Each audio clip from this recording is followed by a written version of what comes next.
Raghava Lawrence நடிகர், இயக்குனர் மற்றும் டான்ஸ் மாஸ்டர் என்பதை தாண்டி மக்களுக்கு ஒரு நல்ல மனிதராகவும் பல நல்லதுகளை செய்து வருகிறார்.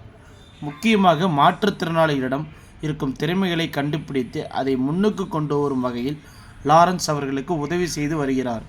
அத்துடன் பெற்றோர்கள் கைவிடப்பட்ட குழந்தைகளின் படிப்பு மற்றும் அவர்களின் எதிர்காலத்தை தேவையான அனைத்து விஷயங்களையும் செய்து வருகிறார். இப்படி இவருடைய நல்ல விஷயங்களை பாராட்டி கொண்டே போகலாம். எக்கச்சக்கமாக இருக்கிறது.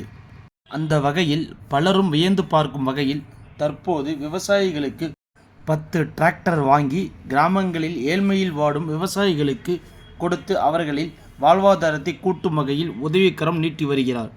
அது மட்டும் இல்லாமல் முதியவர்களுக்கு தேவையான அடிப்படை தேவைகளையும் செய்து கொண்டிருக்கிறார். அப்படிப்பட்ட இவரை பத்திரிகையாளர்கள் விஜயின் அரசியல் வருகை பற்றி கேள்வி கேட்டிருக்கிறார்கள். அதற்கு விஜய் சார் எதையும் யோசிக்காமல் ஆரம்பிக்க மாட்டார். அவர் எது செஞ்சாலும் அதற்கு பின்னணியில் மக்களின் நலனுக்காக தான் இருக்கும். அந்த வகையில் எனக்கு ரொம்பவே சந்தோஷமாக இருக்கிறது. அவரை பற்றி எனக்கு நன்றாகவே தெரியும். எந்த ஒரு விஷயம் பண்ணாலும் அதில் பெர்ஃபெக்ஷனாக இருக்கும் என்று நினைக்கக்கூடியவர்.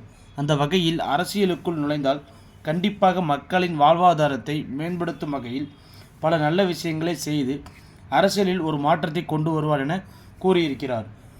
ஏற்கனவே விஜய் அரசியலில் நுழைந்த பொழுது பல பிரபலங்கள் கூறியது, கிட்டத்தட்ட 250 கோடி சம்பளம் வாங்கும் ஒரு ஹீரோ அனைத்தையும் உதறிவிட்டு அரசியலுக்குள் நுழைகிறார் என்றால் கண்டிப்பாக மக்களின் நலனுக்காக தான் இருக்கும். அந்த வகையில் அவருடைய முயற்சிக்கு பாராட்டுக்கள் என்று பல பிரபலங்கள் கூறியிருக்கிறார். இப்படி ஒவ்வொருவரும் விஜயின் அரசியல் வருகைக்கு மிகப்பெரிய ப்ளஸ் பாயிண்டாக எடுத்துச் சொல்லி அவருக்கு ஒரு ஊக்குவிப்பை கொடுத்து வருகிறார்கள். இது கண்டிப்பாக விஜயின் அரசியல் வாழ்க்கையில் ஒரு நல்ல மாற்றத்தை ஏற்படுத்தும் என்று எதிர்பார்க்கப்படுகிறது.